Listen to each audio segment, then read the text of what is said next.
Do do do do. Welcome in, everyone. It's your local tiger librarian, Vexing Cat. I just want to say a quick hello to everyone. We've got Valis, Roos, wonderful to see you, Grim, Casman, Bountiful Vermin. Oh, it's such a pleasure to see you. Leto, I know you're a new follower, but I appreciate you stopping by. Thank you. Um, I know, and it's goodness gracious, it's quite late there, so hopefully my reading can help you fall asleep, or at least enjoy your Friday night, whichever. I did something a little bit different today. As you can see, this is a different image than what I usually post for Tarzan of the Apes. And this is actually a painting done by Matt Taylor, who did artwork for a number of Edgar Rice Burroughs books, including Princess of Mars, which is the John Carter series. But anyway, I have posted a link to his painting and in poster form on my Twitter. And so if you're not already checking out that content, you should. I generally have updates about what I'm going to be reading and when, and various miscellaneous art that strikes my fancy. We are actually finishing the book today, which always leaves me a little bit melancholic. We have I believe only 4 chapters left. So it's a little bit sad, but you know, all good things must come to an end. Sounds good. Aw, thank you. Thank you for the head pats. Let's see if I've got everything. I've got my water, I've got my caffeine. I already had a snack before stream, so yay. I did it. I took care of myself. Woo! Sometimes it's harder than it needs to be. Alright. If everybody is ready, we'll get started on the first of the 4 chapters. And I'm pretty sure I don't have any bleed audio from anything. Unlike last time, the scuff was real. I do have something set up for later. I'll put that, my little note. So we are on to chapter 25, The Outpost of the World. With the report of his gun, D'Arnaud saw the door fly open and the figure of a man pitch headlong within onto the cabin floor. The Frenchman, in his panic, raised his gun to fire again into the prostrate form, but suddenly, in the half-dusk of the open door, he saw that the man saw who the man was, and in another instant realized that he had shot his friend and protector, Tarzan of the Apes. With a cry of anguish, D'Arnaud sprang to the ape man's side and, kneeling, lifted the black head in his arms. What a weird way to describe his hair. Lifted his head in his arms, calling Tarzan's name aloud. There was no response, and then D'Arnaud placed his ear above the man's heart. To his joy, he heard its steady beating beneath. Carefully he lifted Tarzan to the cot, and then, after closing and bolting the door, he lighted one of the lamps and examined the wound. The bullet had struck a glancing blow upon the skull. There was an ugly flesh wound, but no signs of a fracture of the skull. Quite hard-headed, was he? D'Arnaud breathed a sigh of relief and went about bathing the blood from Tarzan's face. Soon the cool water revived him, and presently he opened his eyes to look in questioning surprise at D'Arnaud. The latter had bound the wound with pieces of cloth, and as he saw that Tarzan had regained consciousness, he arose and, going to the table, wrote a message, which he handed to the ape man, explaining the terrible mistake he had made, and how thankful he was that the wound was not more serious. Tarzan, after reading the message, sat on the edge of the couch and laughed. "It is nothing," he said in French, and then, his vocabulary failing him, he wrote, "You should have seen what Bolgani did to me, and Kerchak, and Turkos before I killed them. Then you would laugh at such a little scratch." D'Arnot handed Tarzan the 2 messages that had been left for him. Tarzan read the first one through with a look of sorrow on his face. The second one he turned over and over, searching for an opening. He had never seen a sealed envelope before. At length he handed it to D'Arnot. The Frenchman had been watching him, and knew that Tarzan was puzzled over the envelope. How strange it seemed that to a full-grown man an envelope was a mystery. D'Arnot opened it and handed the letter back to Tarzan.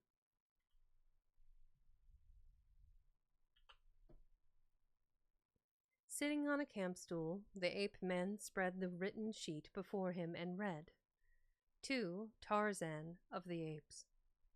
Before I leave, let me add my thanks to those of Mr. Clayton for the kindness you have shown in permitting us the use of your cabin. That you never came to make friends with us has been a great regret to us." Oh, thank you, Higara. Thank you for paying your dues. That sounds so terrible. Thank you for sharing and gifting us up to my community. Our community? You're such a staple.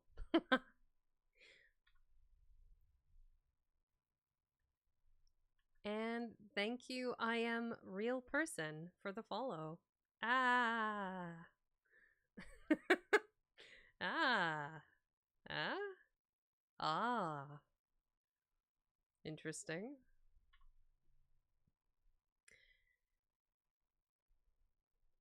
That you never came to make friends with us has been a great regret to us. We should have liked so much to have seen and thanked our host. There is another I should like to thank also, but he did not come back, though I cannot believe that he is dead. I do not know his name. He is the great giant who wore the diamond locket upon his breast. If you know him and can speak his language, carry my thanks to him, and tell him that I waited 7 days for him to return.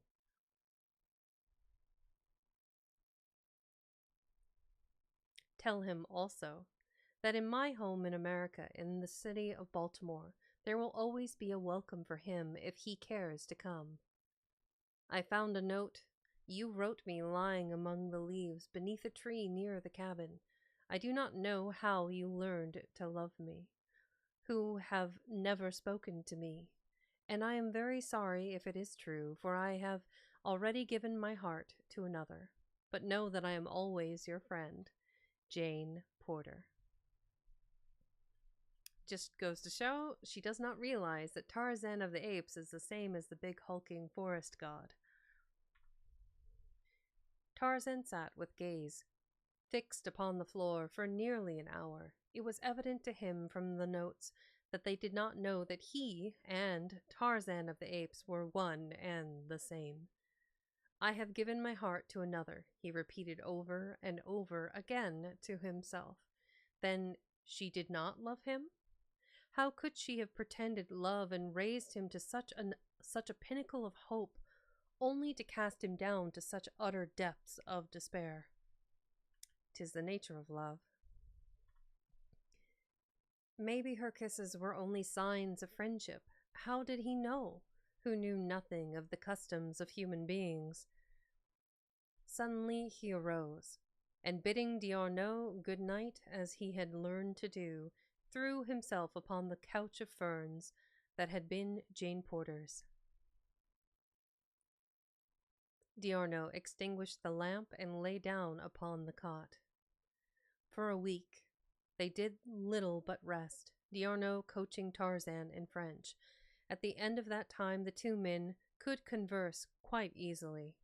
One night, as they were sitting within the cabin before retiring, Tarzan turned to D'Arnaud. Where is America? He said. D'Arnaud pointed toward the northwest. Many thousands of miles across the ocean, he replied. Why? I am going there. D'Arnaud shook his head. It is impossible, my friend, he said. Tarzan rose and, going to one of the cupboards, returned with a well-thumbed geography. Turning to a map of the world, he said, I have never quite understood all this. Explain it to me, please. When D'Arnaud had done so, showing him that the blue represented all the water on the earth, and the bits of other colors, the continents and islands, Tarzan asked him to point out the spot where they now were. D'Arnaud did so. Now point out America, said Tarzan. And as D'Arnaud placed his finger upon North America, Tarzan smiled and laid his palm upon the page, spanning the great ocean that lay between the two continents. You see, it is not it's not so far.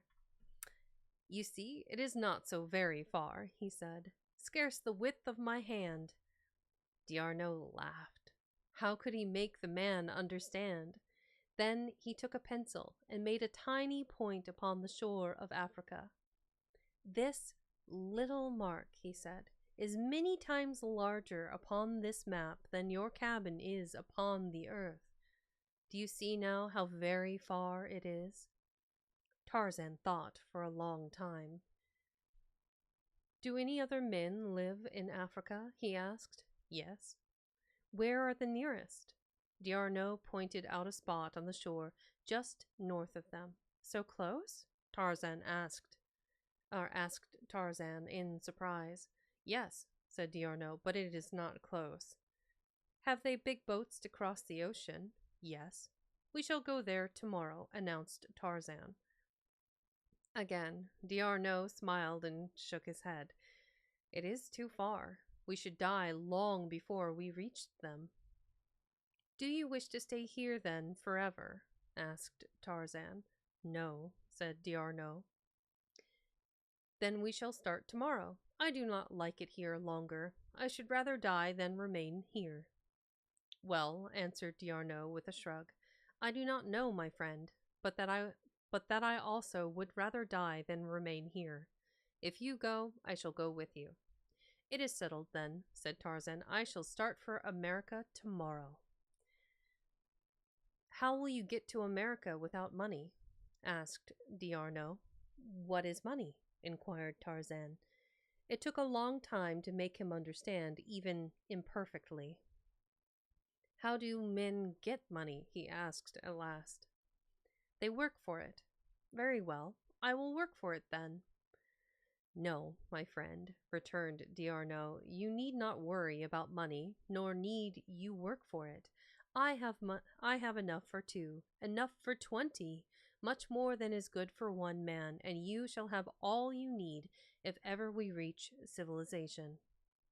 So, on the following day, they started north along the shore, each man carrying a rifle and ammunition, beside bedding and some food and cooking utensils.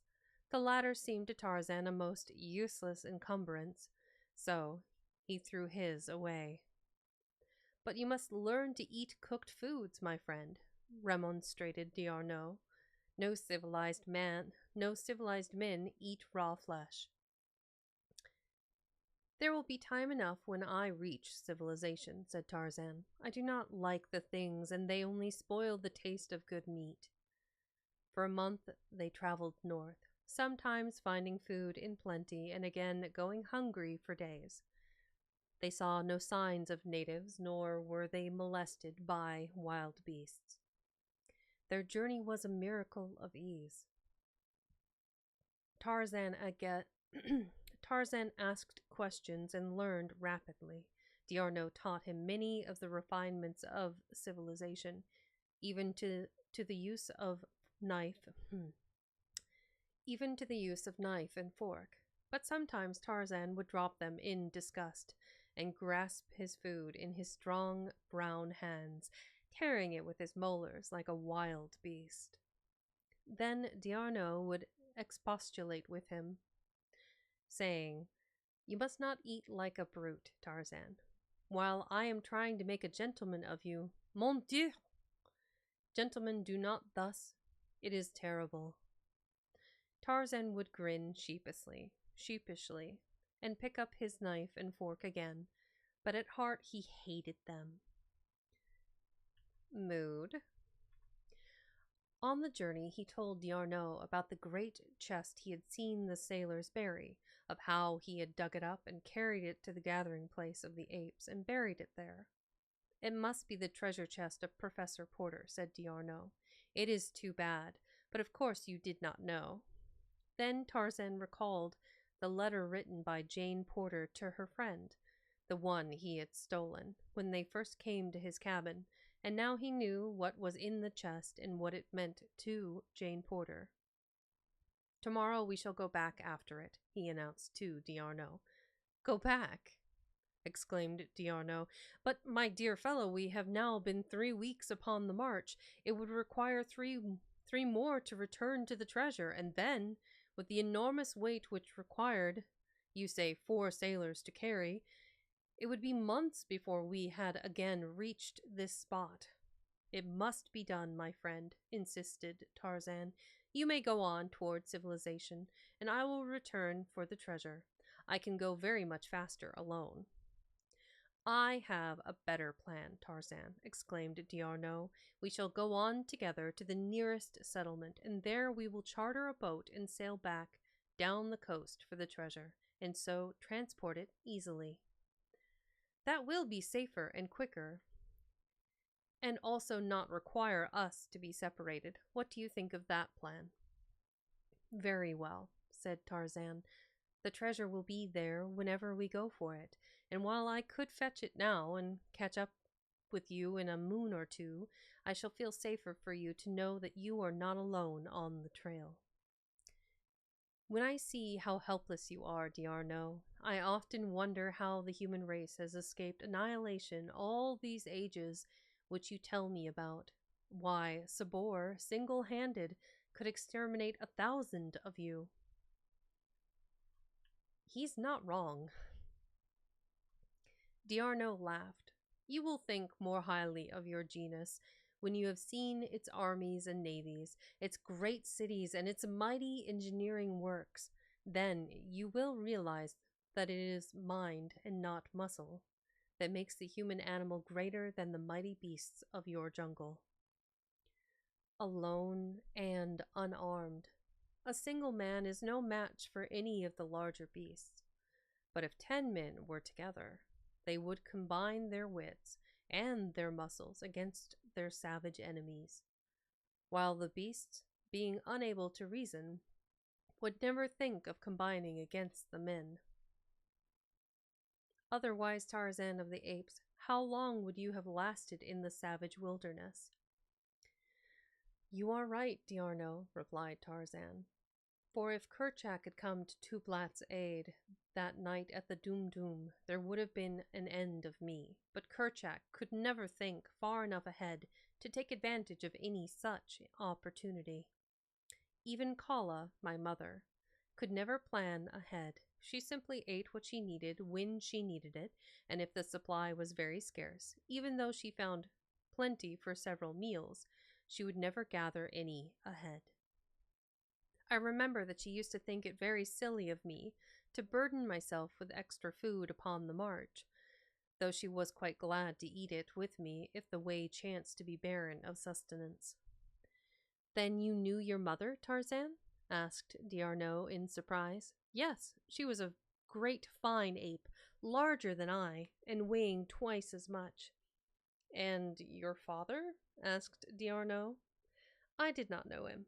Kala told me he was a white ape and hairless like myself. I know now that he must have been a man." D'Arnot looked long and earnestly at his companion. "Tarzan," he said at length, "it is impossible that the ape, Kala, was your mother. If such a thing can be, which I doubt, you would have inherited some of the characteristics of the ape, but you have not. You are pure man. and I should say the offspring of highly bred and intelligent parents. Have you not the slightest clue to your past? Not the slightest, replied Tarzan.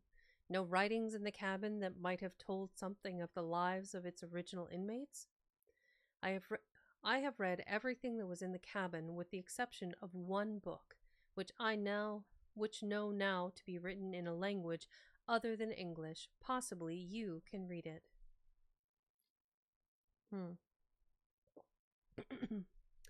Tarzan fished the little black diary from the bottom of his quiver and handed it to his companion. D'Arnot glanced at the title page. It is the diary of John Clayton, Lord Greystoke, an English nobleman, and it is written in French. Then he proceeded to read the diary that had been written over 20 years before, and which recorded the details of the story which we already know, the story of adventure, hardships, and sorrow of John Clayton and his wife Alice, from the day they left England until an hour before he was struck down by Kerchak.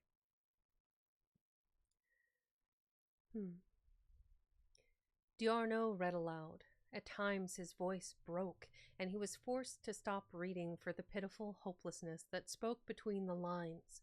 Occasionally he glanced at Tarzan, but the ape man sat upon his haunches like a carven image, his eyes fixed upon the ground.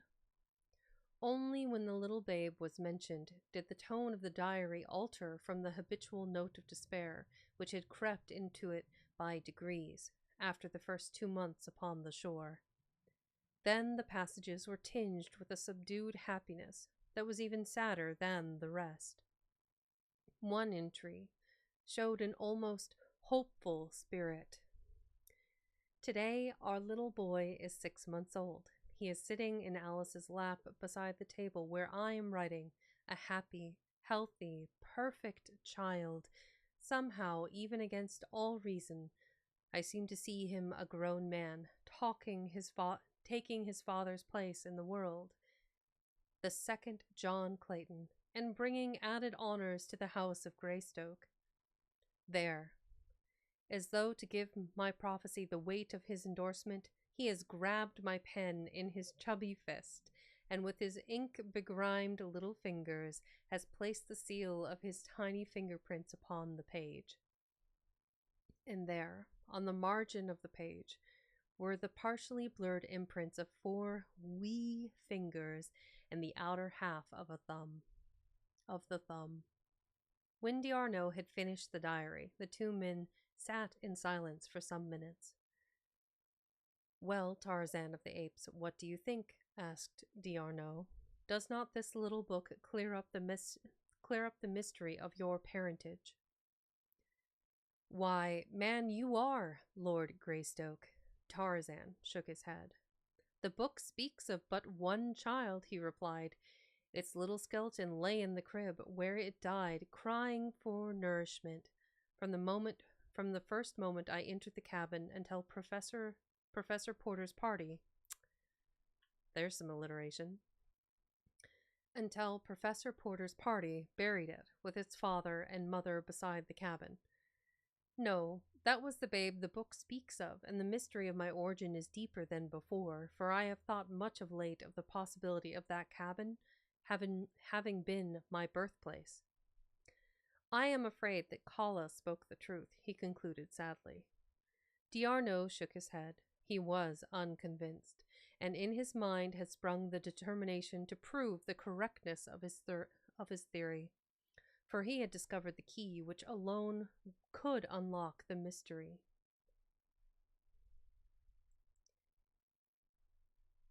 Or consign it forever to the realms of the unfathomable. Unfathomable. Ooh, that's a tongue twister. Unfathomable. There we go. Forever to the realms of the unfathomable. A week later, the 2 men came suddenly upon a clearing in the forest. In the distance were several buildings surrounded by a strong palisade. Between them and the enclosure stretched a cultivated field in which a number of workers, a number of, yeah, ugh, gross. And a number of people were working. The two halted at the edge of the jungle. Tarzan fitted his bow with a poisoned arrow, but Diarno placed a hand upon his arm. "What would you do, Tarzan?" he asked. "They will try to kill us if they see us," replied Tarzan. "I prefer to be the killer." "Maybe they are friends," suggested Diarno.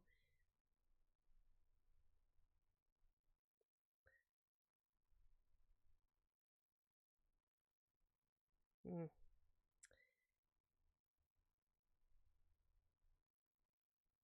"Maybe they are friends," suggested Diarno. "Maybe they are not," was Tarzan's only reply, and again he drew back his shaft. "You must not, Tarzan," cried Diarno. "Men do not kill wantonly, mon Dieu. But to have, but you have much to learn. I pity the ruffler who crosses you, my wild man, when I take you to Paris. I will have my hands full keeping your neck from beneath the guillotine." Tarzan lowered his bow and smiled. "I do not know why I should kill the villagers back there.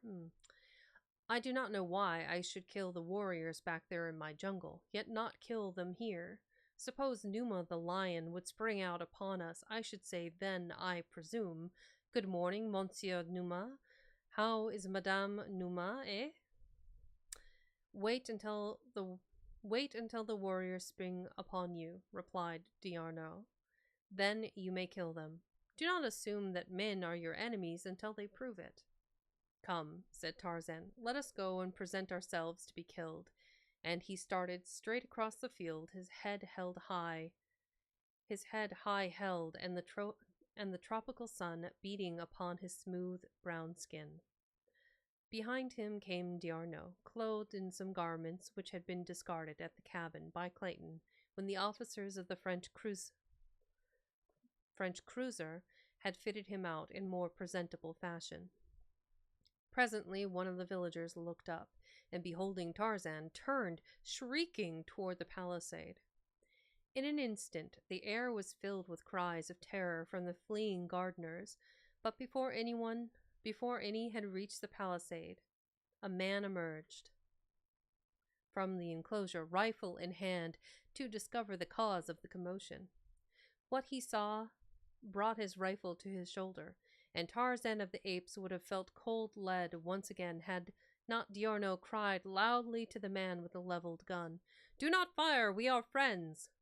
"Halt, then," was the reply. "Stop, Tarzan," cried Diarno, "he thinks we are enemies." Tarzan dropped into a walk, and together he and Diarno advanced toward the man by the gate. The latter eyed them in puzzled bewilderment. "What manner of men are you?" he asked in French. "We are men," replied Diarno. "We have been lost in the jungle for a long time." The man had lowered his rifle and now advanced with outstretched hand. "I am Father Constantine of the French mission here," he said, "and I am glad to welcome you." "This is Monsieur Tarzan, Father Constantine," replied Diarno, indicating the ape man. And as the priest extended his hand to Tarzan, Diarno added, "And I am Paul Diarno of the French Navy." Father Constantine took the hand which Tarzan extended in imitation of the priest's act, while the latter took in the superb physique and handsome face in one quick, keen glance. And thus came Tarzan of the Apes to the first outpost of civilization. For a week they remained there, and the ape man, keenly observant, learned much of the ways of men. While women sewed upon white duck garments? Duck cloth is a type of fabric, that makes sense. While women sewed upon duck garments for himself, while women sewed upon white duck garments for himself and Diarno, that they might continue their journey properly clothed.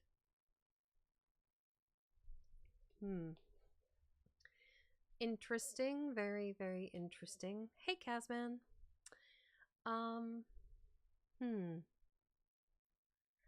There was a couple of touchy bits in there.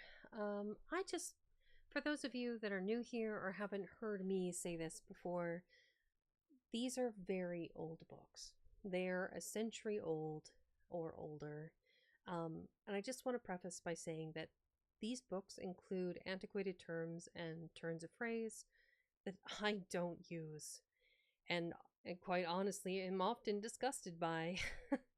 And I don't condone or suggest the use of, in modern day language, any of these. I just, every time I see certain words, I'm just immediately triggered because it's just not appropriate. In this modern day and age, it's just, yeah, no longer relevant and it shouldn't be used. So, we are between chapters and I tend to ramble anyway, but just a friendly reminder, hydrate, caffeinate, grab a snack, do whatever it is that you need to enjoy the story. Give me a second here. I'm going to drink some water.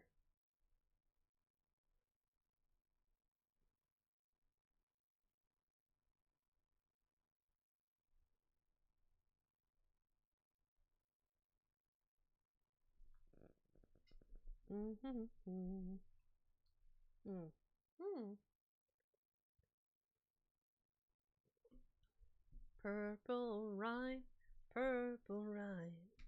Welcome in, Purple Rhine, and thanks for the follow.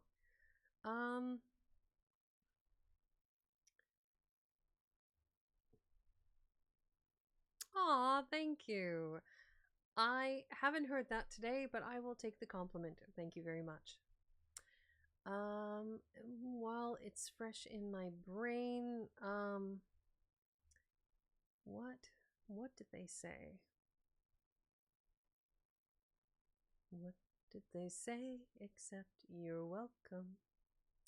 Da da da da da da da.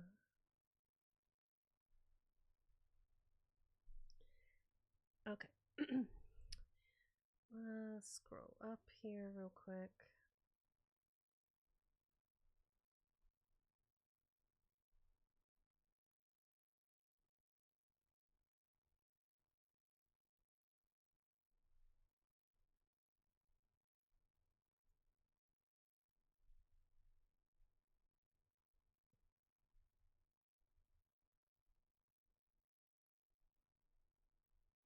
Okay. Oh, clicking on things I shouldn't be clicking on. Do do do do do.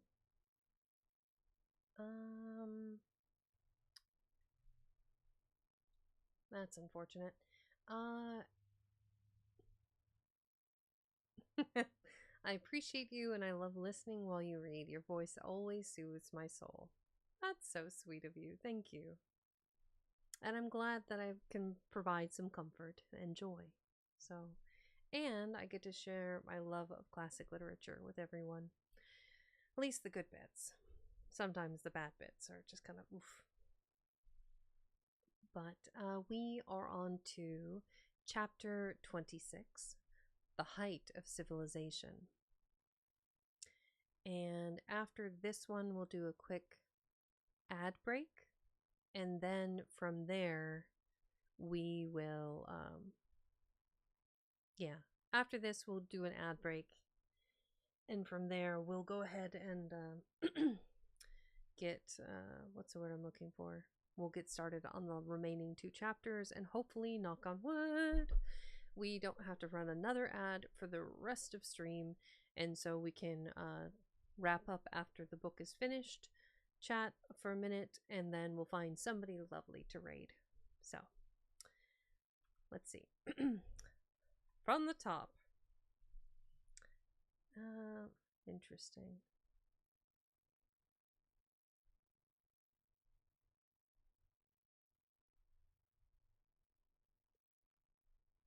I feel like that was interesting. Okay, I will come back to that. Chapter 26, The Height of Civilization. Another month brought them to a little group of buildings at the mouth of a wide river, and there Tarzan saw many boats and was filled with the old timidity of the wild thing by the sight of many men.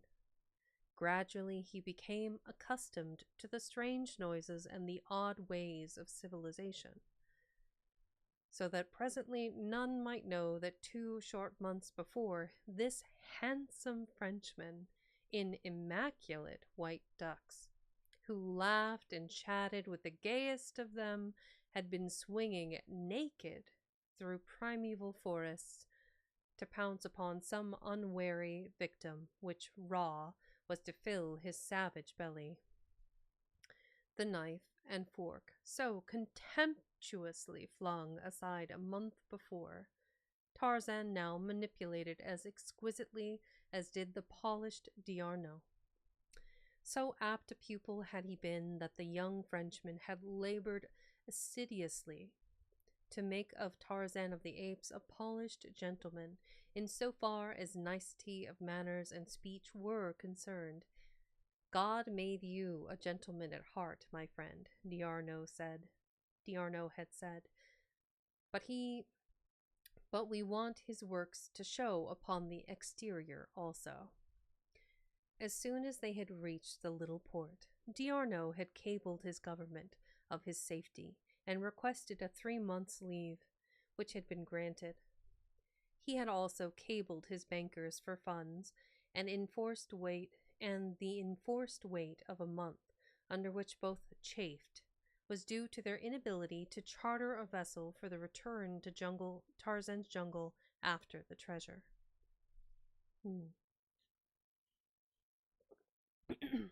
During their stay at the coast town, Monsieur Tarzan became the wonder of everyone, because of several occurrences which to Tarzan seemed the merest of nothings. Once a huge man crazed by drink had run amok and terrorized the town under his evil star, had led him to where the black-haired French giant lolled upon the veranda of the hotel. Mounting the broad steps with brandishing knife, the man made straight for a party of 4 men sitting at a table, sipping the inevitable absinthe. Shouting in alarm, the 4 took to their heels, and then the man spied Tarzan. With a roar, he charged the ape man, while 100 heads peered from the sheltering windows and doorways to witness the butchering of the poor Frenchman by the giant man. Tarzan met the rush with the fighting smile that the joy of battle always brought to his lips. As the man closed upon him, steel muscles gripped the man's wrist of the uplifted knife hand, and a single swift wrench left the hand dangling below a broken bone. With the pain and surprise, the madness left the man, and as Tarzan dropped back into his chair, the fellow turned, crying with agony, and dashed wildly toward the native village.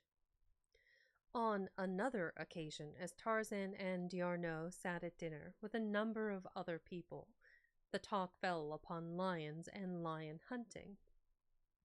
Opinion was divided as to the bravery of the king of beasts, some maintaining that he was an arrant coward, but all agreeing that it was with a feeling of greater security that they gripped their express rifles when the monarch of the jungle roared about a camp at night. D'Arnaud and Tarzan had agreed that his past be kept a secret, and so none other than the French officer knew of the ape-man's familiarity with the beasts of the jungle. Monsieur Tarzan has not expressed himself, said one of the party. A man of his prowess, who has spent some time in Africa, as I understand Monsieur Tarzan has, must have had experiences with lions. Yes? Some, replied Tarzan dryly, enough to know that each of you are right in your judgment of the characteristics of the lions you have met. But one might as well judge all people by the fellow who runs amok last week, or decide that all people are cowards because one has met a cowardly one. There is as much individuality among the lower orders, gentlemen, as there is among ourselves. Today we may go out and stumble upon a lion which is over-timid. He runs away from us. Tomorrow we may meet his uncle or his twin brother, and our friends wonder why we do not return from the jungle. For myself, I always assume that a lion is ferocious, and so I am never caught off my guard. There would be little pleasure in hunting, retorted the first speaker, if one is afraid of the thing he hunts. D'Arnaud smiled. Tarzan, afraid. I do not exactly understand what you mean by fear, said Tarzan.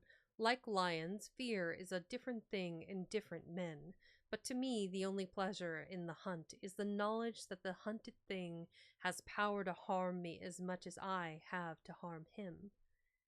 If I went out with a couple of rifles and a gun-bearer and 20 or 30 beaters to hunt a lion, I should not feel that the lion had much chance, and so the pleasure of the hunt would be lessened in proportion to the increased safety which I felt.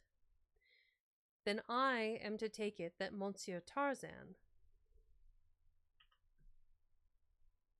would prefer to go naked into the jungle, armed only with a jackknife, to kill the king of beasts, laughed the other, good-naturedly, but with the merest touch of sarcasm in his tone.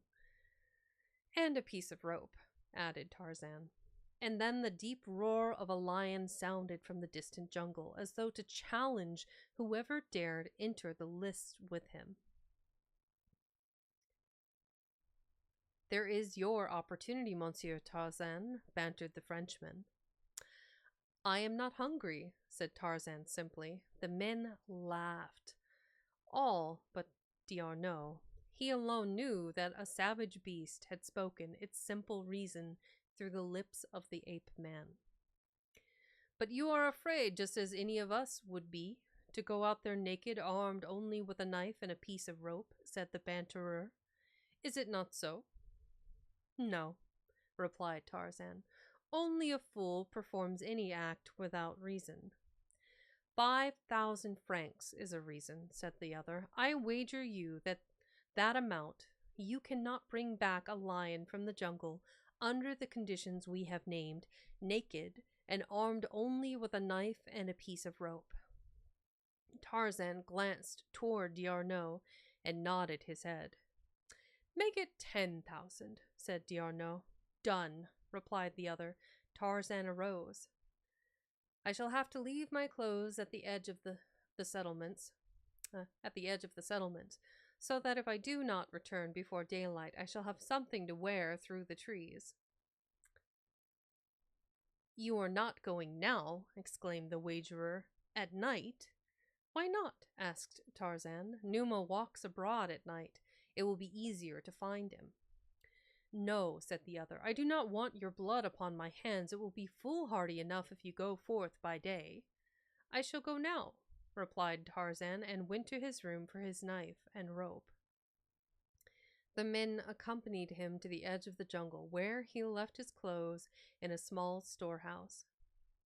But when he would have entered the blackness of the undergrowth, they tried to dissuade him, and the wagerer was most insistent of all that he abandon his foolhardy venture. I will accede that you have won, he said, and the 10,000 francs are yours if you will but give up this foolish attempt, which can only end in your death. Tarzan laughed, and in another moment the jungle had swallowed him. The men stood silent for some moments, and then slowly turned and walked back to the hotel veranda. Tarzan had no sooner entered the jungle than he took to the trees, and it was with a feeling of exultant freedom that he swung once more through the forest branches.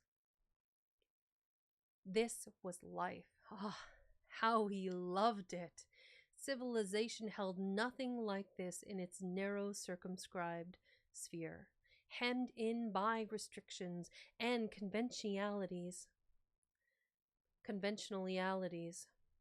conventionalities. Yeah, conventionalities.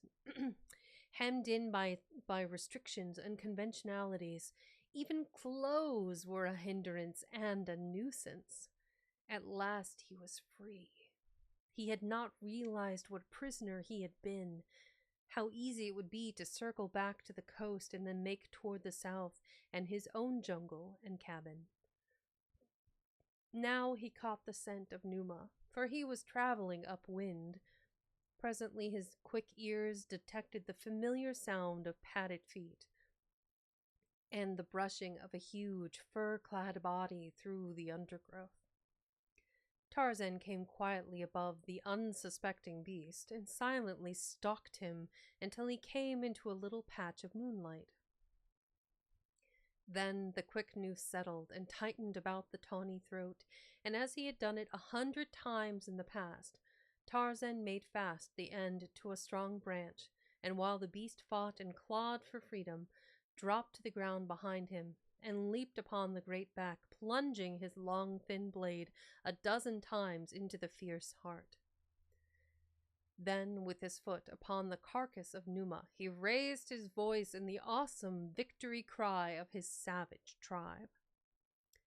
For a moment, Tarzan stood irresolute, swayed by conflicting emotions of loyalty to D'Arnaud and a mighty lust for freedom of his own jungle.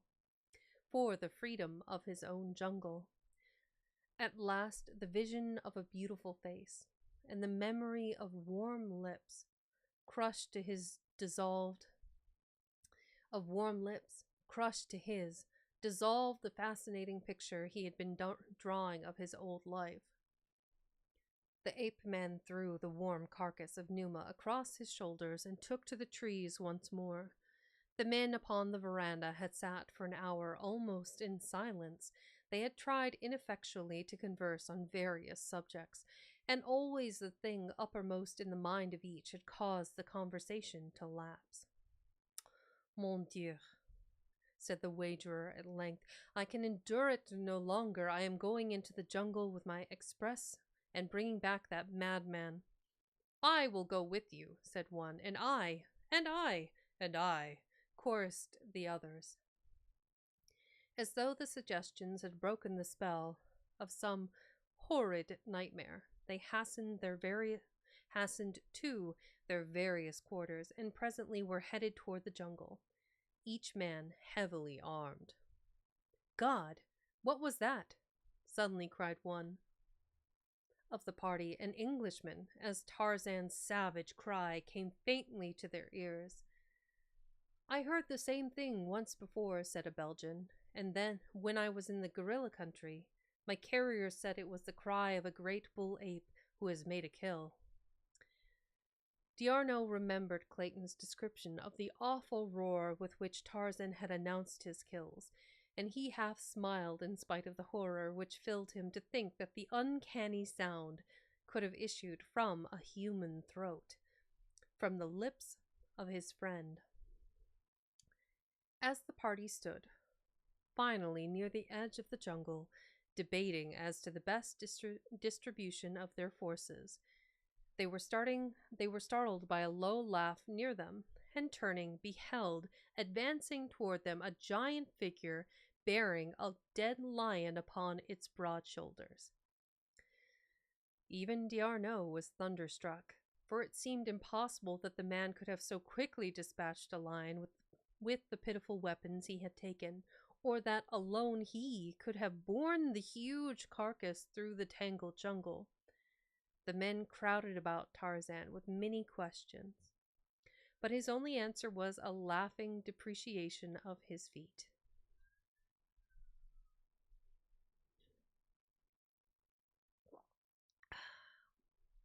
To Tarzan, it was as though one should eulogize. Yep.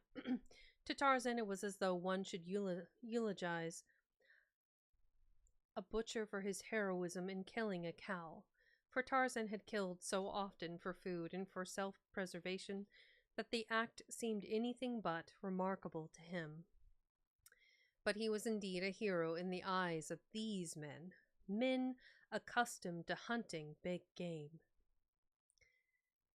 Incidentally, he had won 10,000 francs, for D'Arnaud insisted that he keep it all.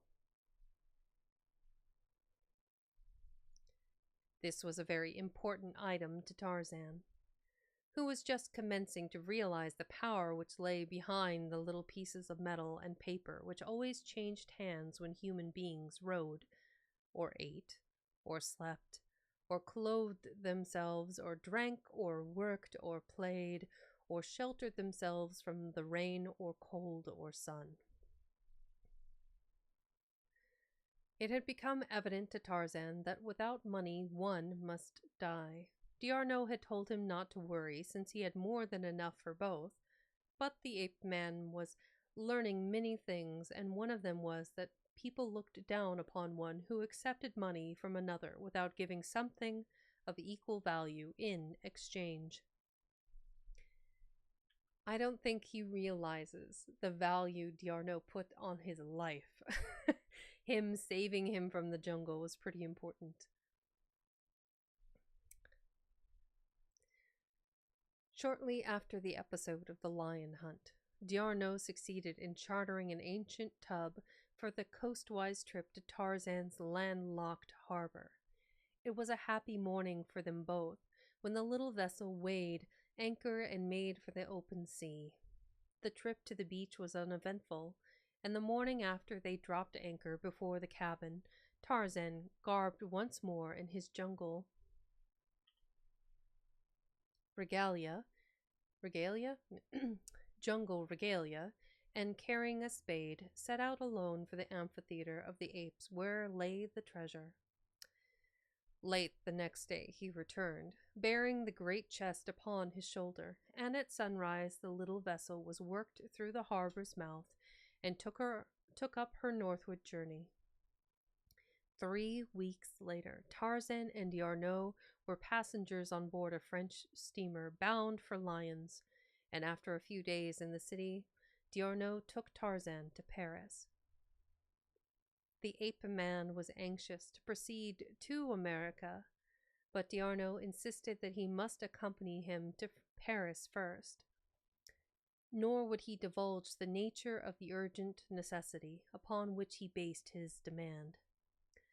One of the first things which D'Arnaud accomplished after their arrival was to arrange to visit a high official of the police department, an old friend, and to take Tarzan with him. Adroitly, D'Arnaud led the conversation from point to point until the policeman had explained to the interested Tarzan many of the methods in vogue for apprehending and identifying criminals. Not the least interesting to Tarzan was the part played by fingerprints in this fascinating science. "But of what value are these imprints?" asked Tarzan, "when after a few years the lines upon the fingers are entirely changed by the wearing out of the old tissue and the growth of new?" "The lines never change," replied the official. From infancy to senility, the fingerprints of an individual change only in size, except as injuries alter the loops and whorls.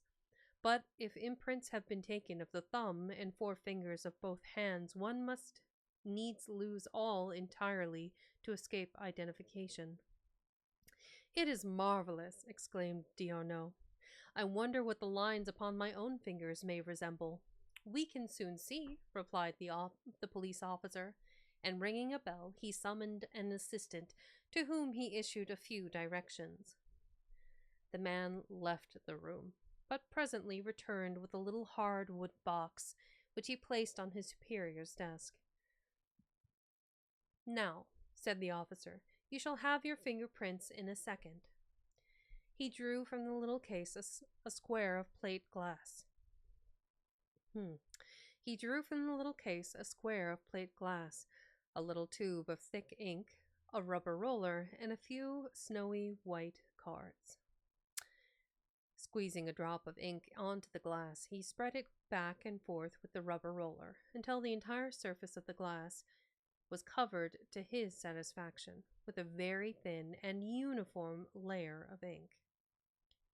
Place the four fingers of your right hand upon the glass, thus. Now, the thumb. That is right. Now place them in just the same position upon this card. Here, no. A little to the right. Now a little to the right. We must leave room for the thumb and the fingers of the left hand. There, that's it. Now the same with the left. Come, Tarzan, cried D'Arnot, let's see what your whirls look like. Tarzan complied readily, asking many questions of the officer during the operation. I'm skipping that whole paragraph. I think not. Yeah, that whole section. Okay. Tarzan complied readily, asking many questions of the officer during the operation. Could the fingerprints of an ape be detected from those of a man? Probably, because the apes would be far simpler than those of the higher organism. But a cross between an ape and a man might show the characteristics of either progenitor? Continued Tarzan. Yes, I should think likely, responded the official. But the science has not progressed sufficiently to render it exact enough in such matters. I should hate to trust its findings further than to differentiate between individuals. There is absolute. No two people born into the world probably have ever had identical lines upon all their digits. It is very doubtful if any single fingerprint will ever be exactly duplicated by any finger other than the one which originally made it. Does the comparison require much time or labor? Asked D'Arnot. Ordinarily, but a few moments, if the impressions are distinct. D'Arnot drew a little black book from his pocket and commenced turning the pages. Tarzan looked at the book in surprise. How did D'Arnot come to have his book? Presently, D'Arnot stopped at a page on which were 5 tiny little smudges. He handed the open book to the policeman. Are these imprints similar to mine or Monsieur Tarzan's, or can you say that they are identical with either? The officer drew a powerful glass from his desk and examined all 3 specimens carefully, making notations meanwhile upon a pad of paper. Tarzan realized now what was the meaning of their visit to the police officer. The answer to his life's riddle lay in these tiny marks. With tense nerves he sat, leaning forward in his chair, but suddenly he relaxed and dropped back, smiling. D'Arnot looked at him in surprise. You forget that for 20 years the dead body of the child who made those fingerprints lay in the cabin of his father, and that all my life I have seen it lying there, said Tarzan bitterly. The policeman looked up in astonishment. Go ahead, Captain, with your examination, said D'Arnot. We will tell you the story later, provided Monsieur Tarzan is agreeable. Tarzan nodded his head. But you are mad, my dear D'Arnot, he insisted. Those little fingers are buried on the west coast of Africa. I do not know as to that, Tarzan, replied D'Arnot. It is possible, but if you are not the son of John Clayton, then how in heaven's name did you come into that god-forsaken jungle where no man other than John Clayton had ever set foot? You forget. Kala, said Tarzan. I do not even consider her, replied D'Arnot. The friends had walked to the broad window overlooking the boulevard as they talked. For some time they stood there, gazing out upon the busy throng beneath, each wrapped in his own thoughts. It takes some time to compare fingerprints, thought D'Arnot. turning to look at the police officer. To his astonishment, he saw the official leaning back in his chair, hastily scanning the contents of the little black diary. D'Arnaud coughed. The policeman looked up and, catching his eye, raised his finger to admonish silence. D'Arnaud turned back to the window, and presently the police officer spoke. "Gentlemen," he said. Both turned toward him. "There is evidently a great deal at stake, which must hinge to a greater or lesser extent upon the absolute correctness of this comparison. I therefore ask that you leave the entire matter in my hands until Monsieur Descurques, I'm not sure on the pronunciation there, Monsieur Descurques, our expert, returns. It will be but a matter of a few days." "I had hoped to know at once," said D'Arnaud. "Monsieur Tarzan sails for America tomorrow." "I will promise that you can cable him a report within 2 weeks," replied the officer. "But what it will be, I dare not say. There are resemblances yet. Well, we had better leave it for Monsieur Descurques to solve." All right. We are kind of at a midway point here. So I'm going to go on a short break and refill my water bottle. And when I return, we shall finish the book. And then after that, we'll chat and we'll see how it goes. So everyone hang tight. I will be back shortly. Thank you for your patience. And I will be quick like a bunny. Hello.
we are yeah, we are back. Okay, let's see. We are in the last two chapters of the story, and then we will be finishing Tarzan of the Apes, which, for those interested in these books by Edgar Rice Burroughs, I do believe there are 24 separate full length novels about Tarzan and his adventures. So I believe next year, perhaps, I'm not sure when, I'll probably circle back around to Edgar Rice Burroughs and read Princess of Mars, which is the first of the John Carter series. But we are going to wrap up Tarzan today, and then this coming week, I'm still debating about which book I shall read, and I might put up a poll if people want to participate to vote on which book I should read on Wednesday. I do believe I'm going to be starting a game on Friday, so that will be the game that I have picked out is called, bear with me, Sashingo, which is like a Japanese photography game. So it helps with language learning, and also it's really pretty game, beautifully. I don't know if animated is the word, but like designed, perhaps. But it's a way to learn language, the language of Japanese, and better understand how objects are connected to the words, connected to the kanji, the pronunciation. I'm not sure if there's going to be much romanji, so like konbanwa won't necessarily be written in American or English letters, but it will be written out what, good evening means. So you can look forward to that. But I will figure out a book to read on Wednesday. I might do a one and done. I need to start gearing up for my Spooktober Masterpiece series, which is going to debut in October, which following October will be my affiliate anniversary. So exciting. I'll be talking about that later. Anyway, I have rambled on and I digress. Let's get back to the story. Okay, close out of that. Close out of that. And we're good. We're good. Oh my god, I've always wanted to read that book. I love John Carter, the John Carter movie. It's true. Edgar Rice Burroughs, and there's more books in that series as well. It's not just Princess from Mars, but there's multiple books in that one. I don't think he was quite as prolific in his science fiction as he was in his fantasy fiction. But yeah, his Edgar Rice creates this amazingly in-depth, beautiful story. Anyway, rambling on. I will talk about that after. And so we are on to chapter 27, The Giant Again. A taxicab drew up before an old-fashioned residence upon the outskirts of Baltimore. A man of about 40, well-built and with strong, regular features, stepped out, and paying the chauffeur, dismissed him. A moment later, the passenger was entering the library of the old home. "Ah, Mr. Candler," exclaimed an old man, rising to greet him. "Good evening, my dear professor," cried the man, extending a cordial hand. "Who admitted you?" asked the professor. "Esmeralda." "Then she will acquaint Jane with the fact that you are here," said the old man. "No, professor," replied Candler, "for I came primarily to see you." "Ah, I am honored," said Professor Porter. "Professor," continued Robert Candler, with great deliberation, as though carefully weighing his words, "I have come this evening to speak with you about Jane. You know my aspirations, and you have been generous enough to approve my suit." Professor Archimedes Q. Porter fidgeted in his armchair. The subject always made him uncomfortable.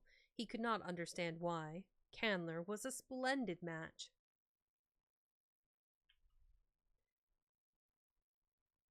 Yeah, I'm not going to touch that one. But Jane, continued Candler, I cannot understand her. She puts me off first on one ground and then another. I have always the feeling that she breathes a sigh of relief every time I bid her goodbye. Tut tut, said Professor Porter. Tut tut. Mr. Candler, Jane is a most obedient daughter. She will do precisely as I tell her. Ew. Then I can still count on your support? Asked Candler, a tone of relief marking his voice. Certainly, sir, exclaimed Professor Porter. Also, hey, Fallen, welcome in. I think I saw Lady Edgy Fox up there somewhere, too. Welcome in, thank you for the lurk. Certainly, sir, exclaimed Professor Porter. How could you doubt it? There is young Clayton, you know, suggested Candler. He has been hanging about for months. I don't know that Jane cares for him, but beside his title they say he has inherited a very considerable estate from his father, and it might not be strange if he finally won her unless— And Candler paused. Tut, Mr. Candler, unless what? Unless you see fit to request that Jane and I be married at once, said Candler slowly and distinctly.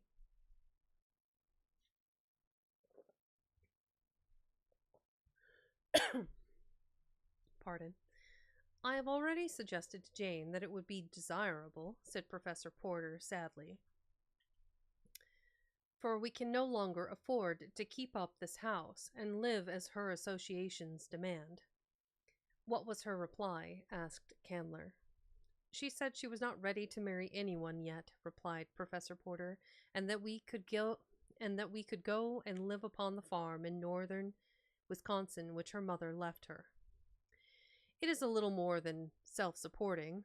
The tenants have always made a living from it, and been able to send Jane a trifle beside each year. She is planning on our going up there the first of the week. Philander and Mr. Clayton have already gone to get things in readiness for us. Clayton has gone there, exclaimed Candler, visibly chagrined.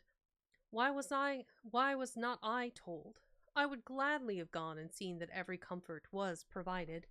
Jane feels that we are already too much in your debt, Mr. Candler, said Professor Porter.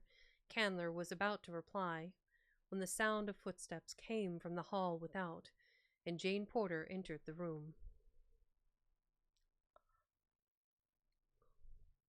Oh, I beg your pardon, she exclaimed, pausing on the threshold.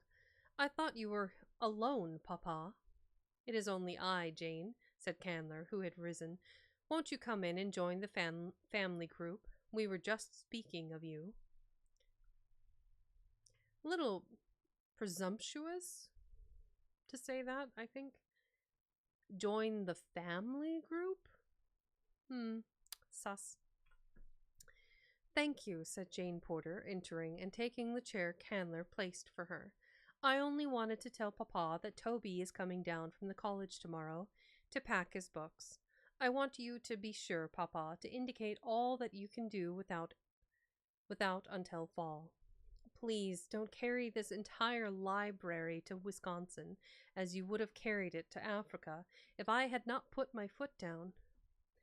Was Toby here? Asked Professor Porter. Yes, I just left him. He and Esmeralda are exchanging religious experiences on the back porch now.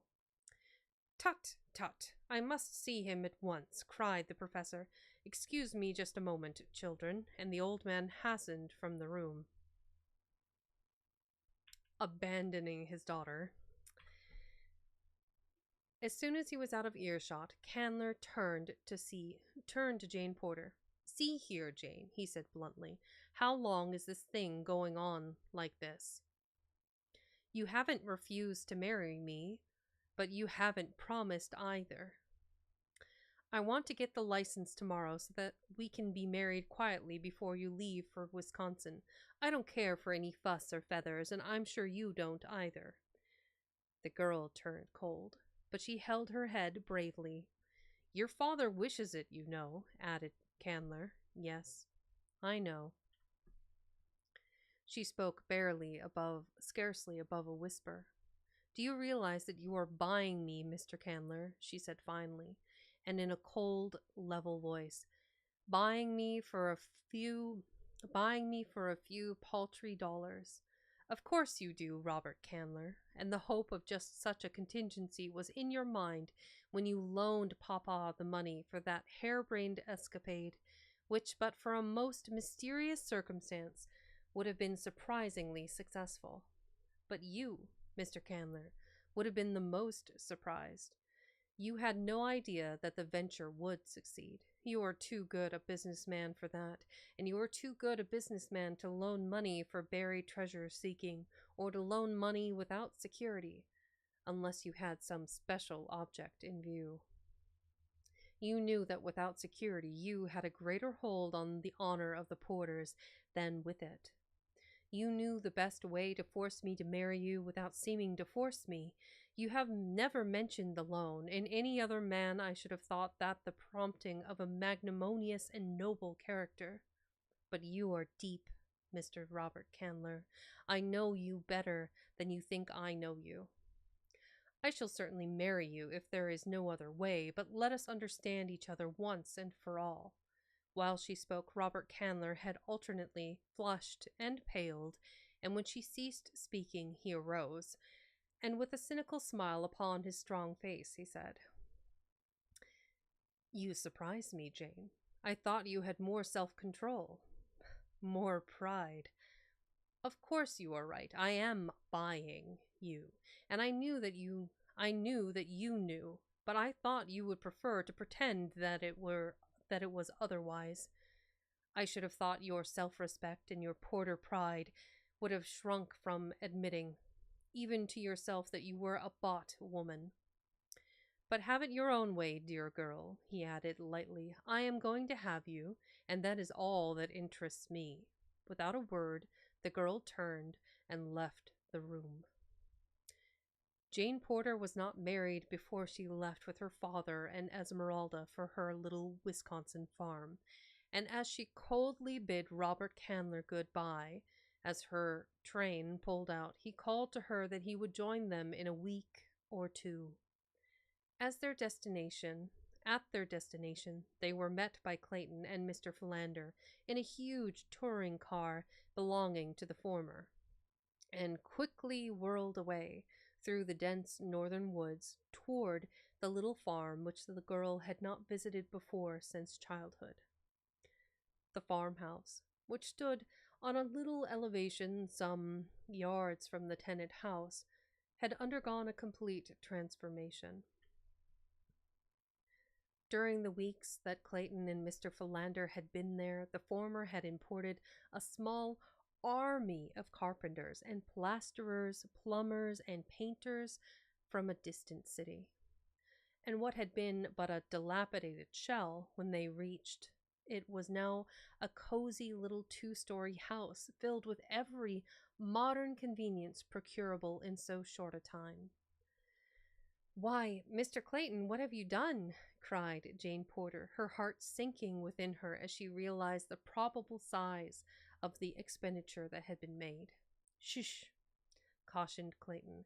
"Don't let your father guess. If you don't tell him, he will never notice. And I simply couldn't think of him living in the terrible squalor and sordidness which Mr. Philander and I found. It was so little when I would do so much, Jane. For his sake, please, never mention it." "But you know that we can't repay you," cried the girl. "Why do you want to put me under such terrible obligations?" "Don't, Jane," said Clayton sadly. "If it had been just you, believe me, I wouldn't have done it, for I knew from the start that it would only hurt me in your eyes. but I couldn't think of that dear old man living in the hole we found here. Won't you please believe that I did it just for him and give me that little crumb of pleasure at least?" "I do believe you, Mr. Clayton," said the girl, "because I know you're big enough and generous enough to have done it just for him. And oh, Cecil, I wish I might repay you as you deserve, as you would wish." "Why can't you, Jane?" "Because I love another." "Candler?" "No." "But you are going to marry him. He told me as much before I left Baltimore." The girl winced. "I do not love him," she said almost proudly. "Is it because of the money, Jane?" She nodded. "Then am I so much less desirable than Candler? I have money enough, and far more for every need," he said bitterly. "I do not love you, Cecil," she said, "but I respect you. If I must disgrace myself by such a bargain with any man, I prefer that it be one I already despise. I should loathe the man to whom I sold myself without love, whomsoever he might be." "You will be happier," she concluded, "alone, with my respect and friendship than with me and my contempt." Mood. He did not press the matter further, but if ever a man had murder in his heart, it was William Cecil Clayton, Lord Greystoke, when, a week later, Robert Candler drew up from the farmhouse in his purring six-cylinder. A week passed, a tense, uneventful, but uncomfortable week for all the inmates of the little Wisconsin farmhouse. Candler was insistent that Jane marry him at once. At length she gave in from sheer loathing of the continued and hateful importuning. Hateful importuning. What a word. It was agreed that on the morrow Candler was to drive to town and bring back the license and a minister. Clayton had wanted to leave as soon as the plan was announced, but the girl's tired, hopeless look kept him. He could not desert her. Something might happen yet, he tried to console himself by thinking, and in his heart he knew that it would require but a tiny spark to turn his hatred for Candler into the bloodlust of the killer. Early the next morning, Candler set out for town. In the east, smoke could be seen lying low over the forest, for a fire had been raging for a week. Not far from them, but the wind still lay in the west, and no danger threatened them. About noon, Jane Porter started off for a walk. She would not let Clayton accompany her. She wanted to be alone, she said, and he respected her wishes. In the house, Professor Porter and Mr. Philander were immersed in an absorbing discussion of some weighty scientific problem. Esmeralda dozed in the kitchen, and Clayton, heavy-eyed after a sleepless night, threw himself down upon the couch in the living room and soon dropped into a fitful slumber.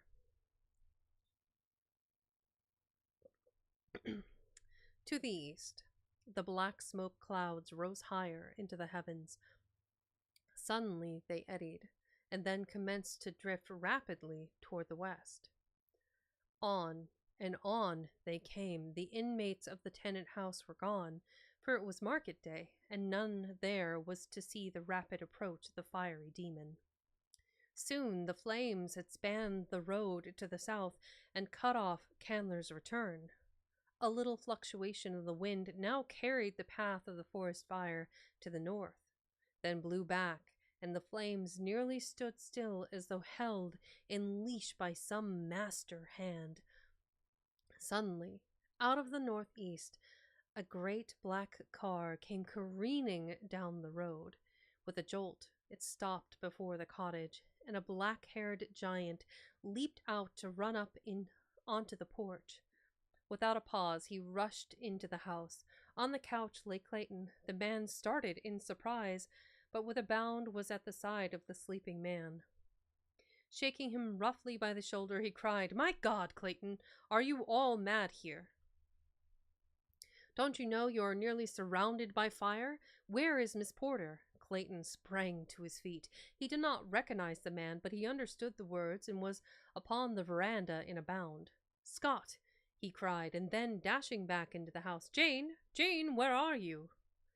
In an instant, Esmeralda, Professor Porter, and Mr. Philander had joined the two men. "Where is Miss Jane?" cried Clayton, seizing Esmeralda by the shoulders and shaking her roughly. "Oh, Gabrielle, Mas, Clayton, she done gone for a walk." "Hasn't she come back yet?" And without waiting for a reply, Clayton dashed out into the yard, followed by the others.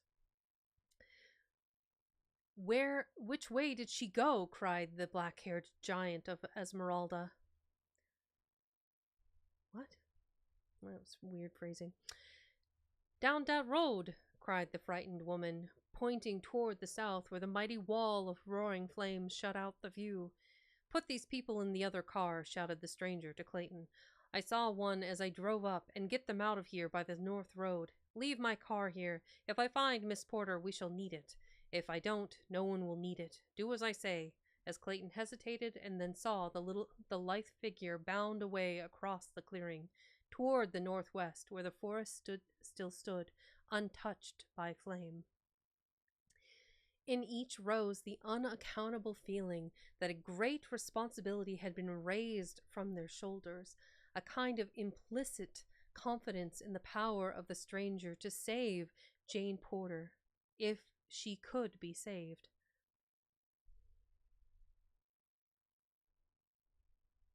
"Who was that?" asked Professor Porter. "I do not know," replied Clayton. "He called me by name, and he knew Jane, for he asked for her, and he called Esmeralda by name." "There was something most startling familiar about him," exclaimed Mr. Philander, "and yet, bless me, I know I never saw him before." "Tut, tut," cried Professor Porter. "Most remarkable. Who could it have been, and why do I feel that Jane is safe now that he has set out in search of her?" "I can't tell you, Professor," said Clayton soberly, "but I know I have the same uncanny feeling.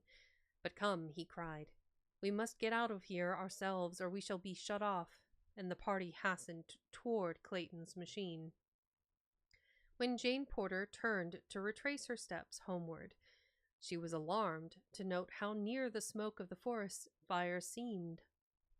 And as she hastened onward, her alarm became almost a panic when she perceived that the rushing flames were rapidly forcing their way between herself and the cottage. At length she was compelled to turn into the dense thicket and attempt to force her way to the west in an effort to circle around the flames and regain her home. In a short time, the futility of her attempt became apparent, and then her one hope lay in retracing her steps to the road and flying for her life to the south toward the town. The 20 minutes that it took her to regain the road was all that had been needed to cut off her retreat, as effectually as her advance had been cut off before. A short run down the road brought her to a horrified stand, for there before her was another wall of flame, an arm of the parent conflagration, and shot out a half-mile south of its mate, to embrace this tiny strip of road in its implacable clutches. Jane Porter knew that it was useless again to attempt to force her way through the undergrowth. She had tried it once and failed. Now she realized that it would be but a matter of minutes ere the whole space between the enemy on the north and the enemy on the south would be a seething mass of billowing flames. Calmly, the girl kneeled down in the dust of the roadway and prayed to her Maker to give her strength to meet her fate bravely and to deliver her father and her friends from death. She did not think to pray for deliverance for herself, for she knew there was no hope. Not even God could save her now. Suddenly she heard her name being called aloud through the forest. "Jane, Jane Porter," it rang strong and clear, but in a strange voice. "Here," she called in reply, "here, in the roadway." Then, through the branches of the trees, she saw a figure swinging with the speed of a squirrel. A veering of the wind blew a cloud of smoke about them, and she could no longer see the man who was speeding toward her, but suddenly she felt a great arm about her. Then she was lifted up, and she felt the rushing of the wind and the occasional brush of a branch as she was borne along. She opened her eyes. Far below her lay the undergrowth and the hard earth. About her was the waving foliage of the forest. From tree to tree swung the giant figure which bore her, and it seemed to Jane Porter that she was living over in a dream the experience that had been hers in that far African jungle. Oh, if it were but the same man who had borne her so swiftly through the tangled verdure on that other day, but that was impossible. That were impossible. Yet who else in all the world was there with the strength and agility to do what this man was now doing?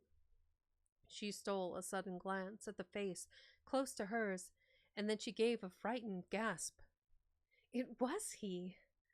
My man, she murmured. No, it is the delirium which precedes death. She must have spoken aloud, for the eyes that bent occasionally to hers lighted with a smile. Wink! Yes, your man, Jane Porter, your savage. Primeval man come out of the jungle to claim his mate. The woman who ran away from him, he added most fiercely, almost fiercely. I did not run away, she whispered. I would only consent to leave when they had waited a week for you to return. They had come to a point beyond the fire now, and he had turned back to the clearing. Side by side, they were walking toward the cottage. The wind had changed once more, and the fire was burning back upon itself. Another hour like that, and it would be burned out. Why did you not return? She asked. I was nursing D'Arnaud. He was badly wounded. Ah, I knew it, she exclaimed. They said you had gone to join the villagers, that they were your people. He laughed. But you did not believe them, Jane. No. What shall I call you? She asked. What is your name? I was Tarzan of the Apes when you first knew me, he said. Tarzan of the Apes, she cried, and that was your note I answered when I left. Yes. Whose did you think it was? I did not know, only that it could not be yours, for Tarzan of the Apes had written in English, and you could not understand a word of any language. Again he laughed. It is a long story, but it was I who wrote what I could not speak, and now D'Arnaud has made matters worse by teaching me to speak French instead of English. Come, he added, jump into my car. We must overtake your father. They are only a little way ahead. As they drove along, he said, Then when you said in your note to Tarzan of the Apes that you loved another, you might have meant me? I might have, she answered simply. But in Baltimore, oh, how I have searched for you. They told me you would possibly be married by now, that a man named Candler Hakim?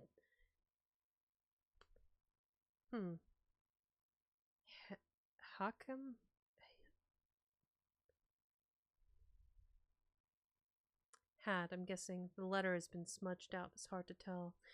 That a man named Candler had come up here to wed you. Is that true? Yes. Do you love him? No. Do you love me? She buried her face in her hands. I am promised to another. I cannot answer you. Tarzan of the Apes, she cried. You have answered. Now tell me why you would marry one you do not love. My father owes him money. Suddenly there came back to Tarzan the memory of the letter he had read, and the name Robert Candler, and the hinted trouble which he had been unable to understand then. He smiled. If your father had not lost the treasure, you would not feel forced to keep your promise to this man Candler? I could ask him to release me, and if he refused, I have given my promise. He was silent for a moment. The car was plunging along the uneven road at a reckless pace, for the fire showed threateningly at their right. and another change of the wind might sweep it on with raging fury across this one avenue of escape. Finally, they passed the danger point, and Tarzan reduced their speed. "Suppose I should ask him," ventured Tarzan. "He would scarcely accede to the demand of a stranger," said the girl, "especially one who wanted me himself." "Turcos did," said Tarzan grimly. Jane Porter shuddered and looked fearfully up at the giant. Give me a sec. I am getting worn to the bone here. I think I have a little a little bit of a chest cold.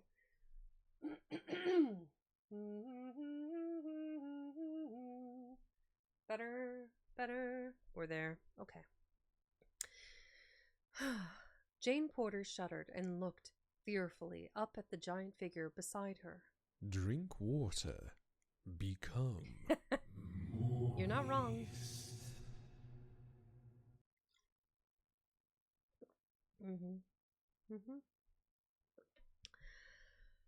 Whew. Here we go. Me. Good move. Thanks, Casman. Jane Porter shuddered and looked fearfully up at the giant figure beside her, for she knew that he meant the great anthropoid he had killed in her defense. "This is not an African jungle," she said. "You are no longer a savage beast."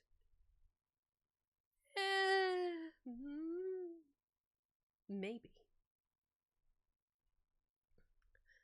"You are a gentleman, and gentlemen do not kill in cold blood." "I am still a wild beast at heart," he said, in a low voice, as though to himself. Again they were silent for a time. "Jane Porter," said the man at length, "if you were free, would you marry me?" She did not reply at once, but he waited patiently. "He's got that beast in him. Hey, yo, you're not wrong." Yes, he's got that beast in him. Where is that?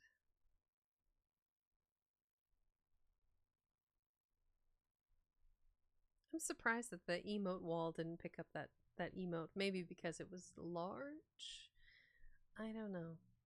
I'll have to tweak around with that later.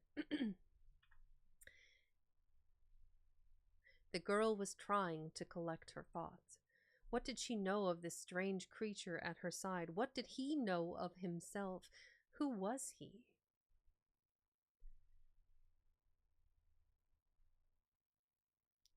What did he know of himself? Who was he? Who? His parents? Why, his very name echoed his mysterious origin and his savage life. He had no name. Could she be happy with this jungle waif? Could she find anything in common with a husband whose life had been spent in the treetops of an African wilderness, frolicking and fighting with fierce anthropoids, tearing his food? Sometimes it doesn't click right away. I don't know why.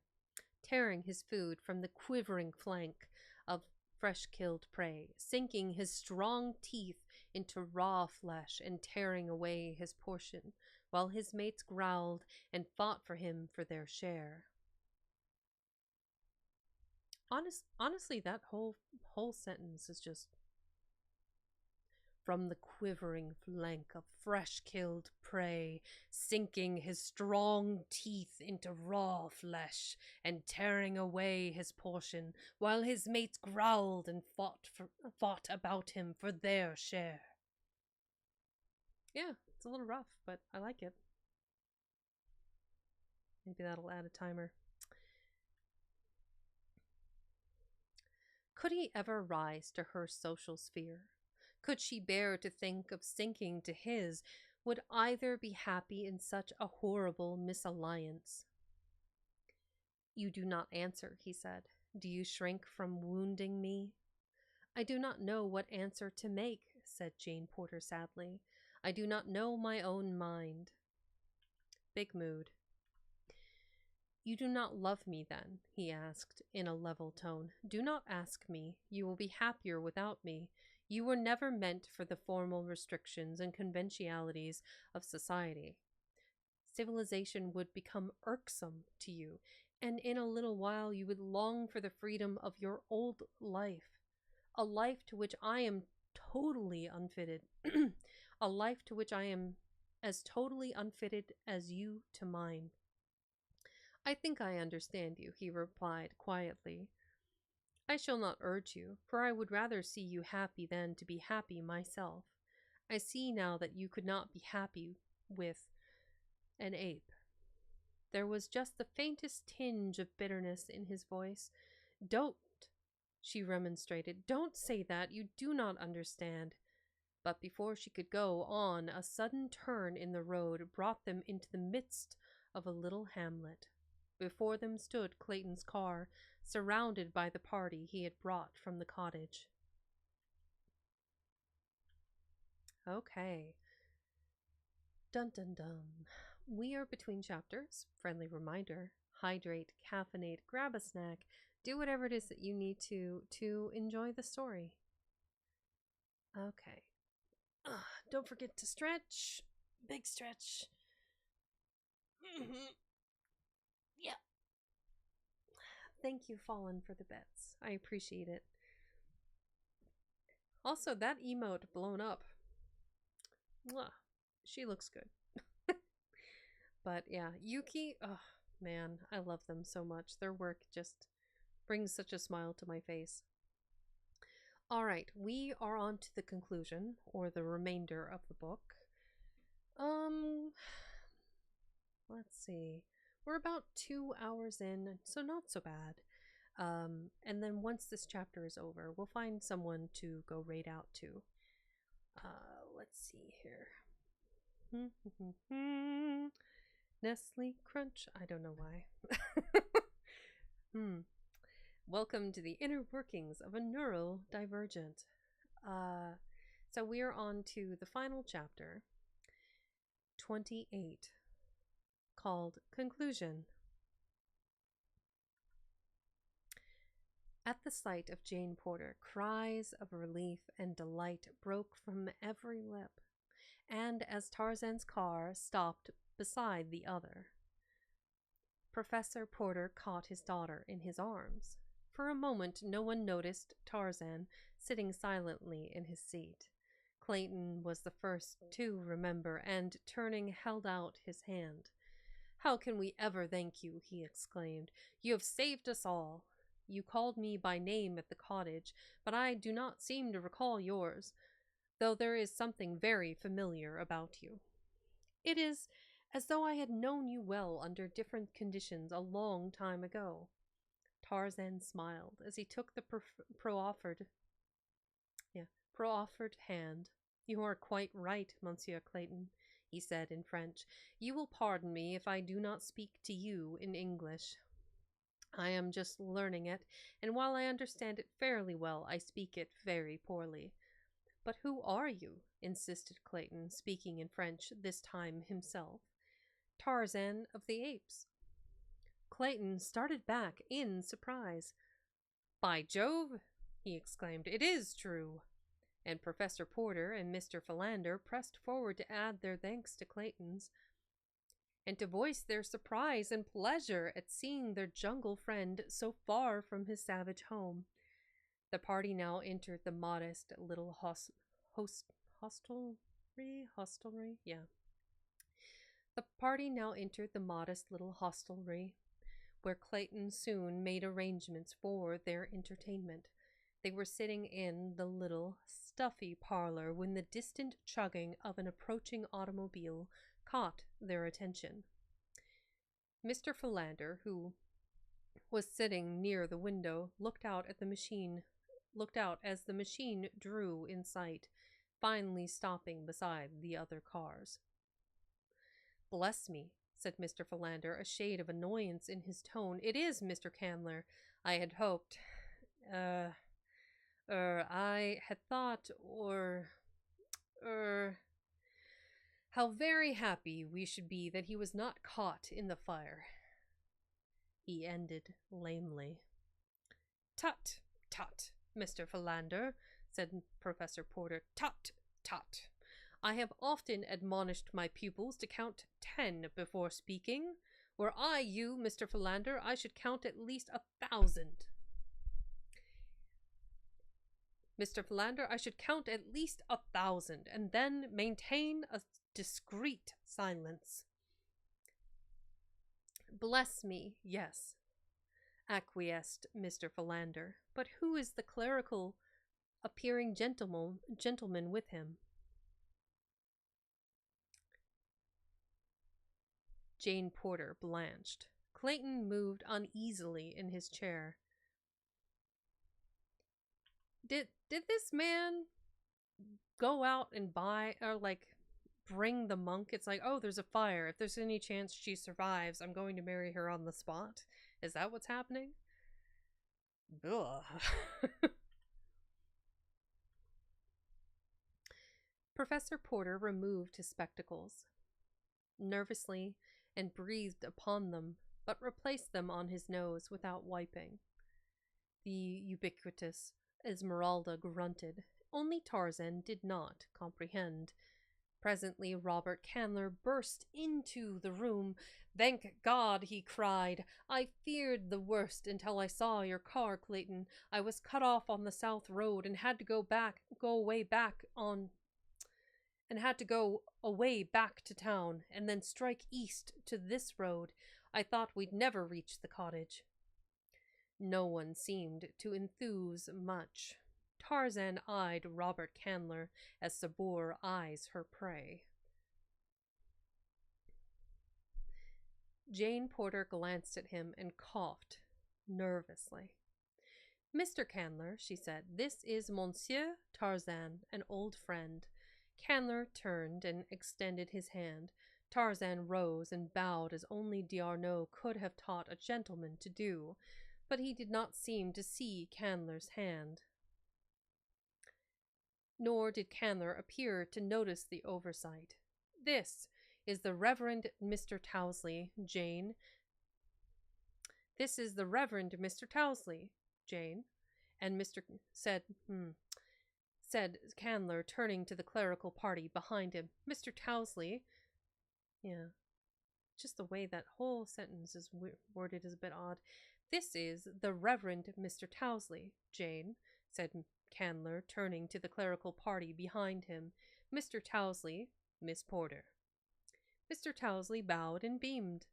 Candler introduced him to the others. "We can have the ceremony at once, Jane," said Candler. "Then you and I can catch the midnight train to town." Tarzan understood the plan instantly. He glanced out of half-closed eyes at Jane Porter, but he did not move. The girl hesitated. The room was tense with the silence of taut nerves. All eyes turned toward Jane Porter, awaiting her reply. "Can't we wait a few days?" she asked. "I am all unstrung. I have been through so much today." Candler felt the hostility that emanated from each member of the party. It made him angry. "We have waited as long as I intend to wait," he said roughly. "You have promised to marry me. I shall be played with no longer. I have the license, and here is the preacher. Come, Mr. Tousley. Come, Jane. There are witnesses aplenty. More than enough," he added with a disagreeable inflection, and taking Jane Porter by the arm, he started to lead her toward the waiting minister.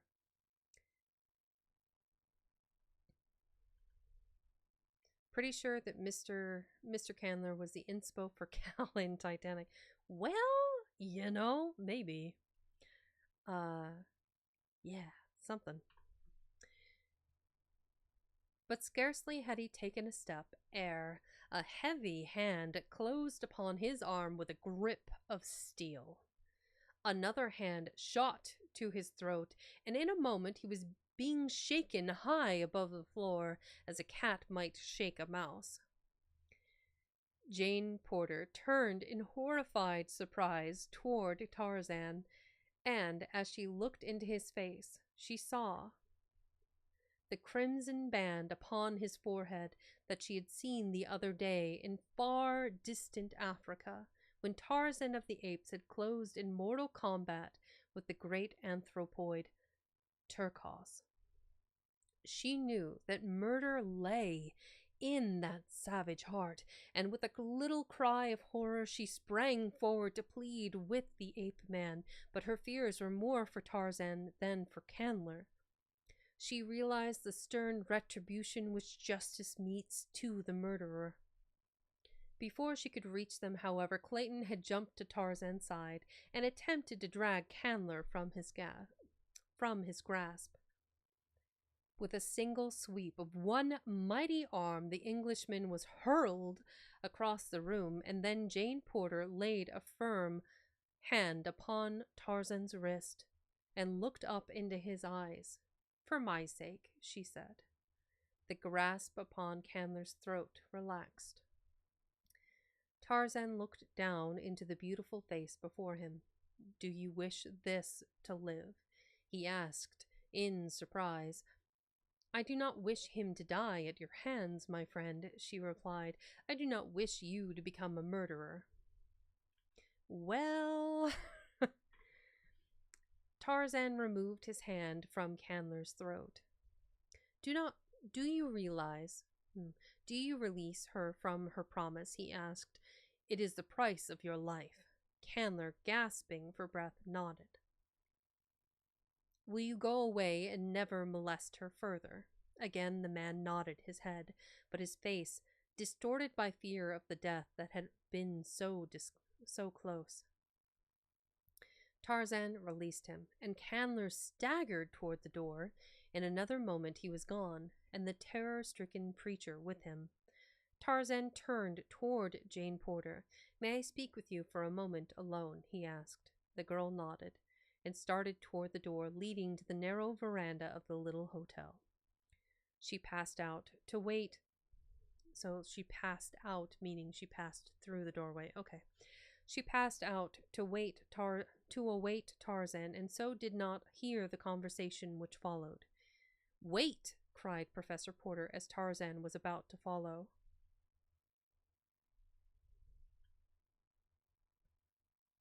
Ah, just popping in real quick to show support for a fellow Twitch reader.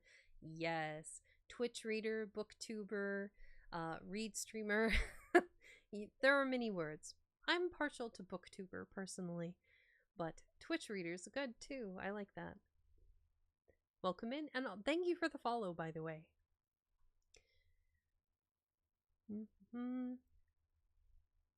"Wait!" cried Professor Porter as Tarzan was about to follow. The professor had been stricken dumb with surprise by the rapid developments of the past few minutes. Can you blame him? "Before we go further, sir, I should like an explanation of the events which have just transpired. By what right, sir, did you interfere between my daughter and Mr. Candler?" I had promised him her hand, sir, and regardless of our personal likes or dislikes, sir, that promise must be kept." "I interfered, Professor Porter," said Tarzan, "because your daughter does not love Mr. Candler. She does not wish to marry him. That is enough for me to know." "You do not know what you have done," said Professor Porter. "Now he will doubtless refuse to marry her." "He most certainly will," said Tarzan emphatically. "And further," added Tarzan, "you need not fear that your pride will suffer, Professor Porter, for you will be able to pay the Candler person what you owe him the moment you reach home." "Tut, tut, sir!" exclaimed Professor Porter. "What do you mean, sir?" "Your treasure has been found," said Tarzan. "What? What is that you are saying?" cried the professor. "You are mad, man. It cannot be." "It is, though. It was I who stole it, not knowing either its value or to whom it belonged. I saw the sailors bury it, and, ape-like, I had to dig it up and bury it again elsewhere." When D'Arnaud told me what it was and what it meant to you, I returned to the jungle and recovered it. It had caused so much crime and suffering and sorrow that D'Arnaud thought it best not to attempt to bring the treasure itself on here, as had been my intention, so I have brought a letter of credit instead. Here it is, Professor Porter, said Tarzan, drew an envelope from his pocket and handed it to the astonished professor. $241,000. The treasure was most carefully appraised by the experts, but lest there should be any question in your mind, D'Arnaud himself bought it and is holding it for you, should you prefer the treasure to the credit. To the already great burden of the obligations we owe you, sir, said Professor Porter with trembling voice, is now added the greatest of all services. You have given me the means to save my honor. Clayton, who had left the room a moment after Candler, now returned. Pardon me, he said. I think we had better try to reach town before dark, and take the first train out of this forest. A native just rode by from the north, who reports that the fire is moving slowly in this direction. This announcement broke up further conversation, and the entire party went out to the waiting machines. Clayton, with Jane Porter, the professor, and Esmeralda, accompanied Clayton's car, while Tarzan took Mr. Philander in with him. "Bless me!" exclaimed Mr. Philander as the car moved off after Clayton's machine.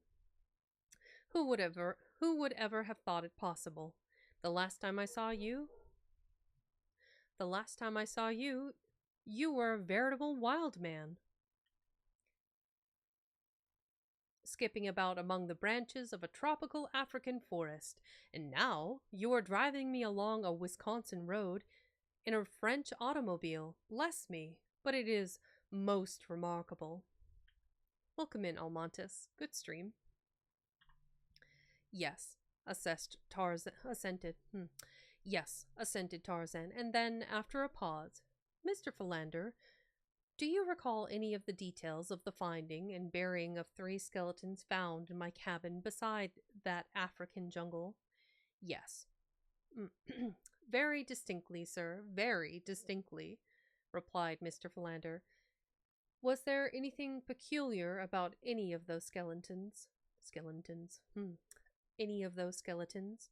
Mr. Philander eyed Tarzan narrowly. Why do you ask? It means a great deal to me to know, replied Tarzan.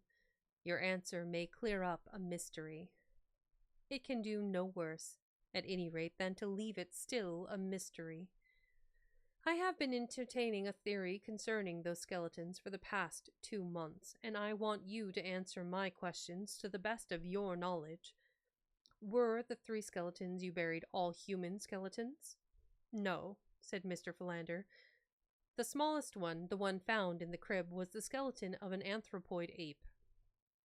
Thank you, said Tarzan. In the car ahead, Jane Porter was thinking fast and furiously.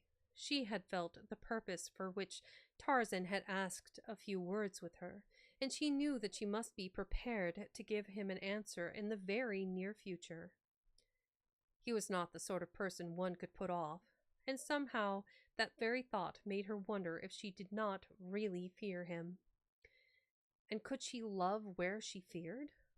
She realized the spell that had been upon her in the depths of that far-off jungle.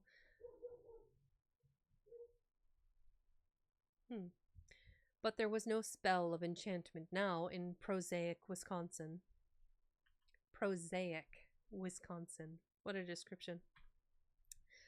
Nor did the immaculate young Frenchman appeal to the primal woman in her as had the stalwart forest god.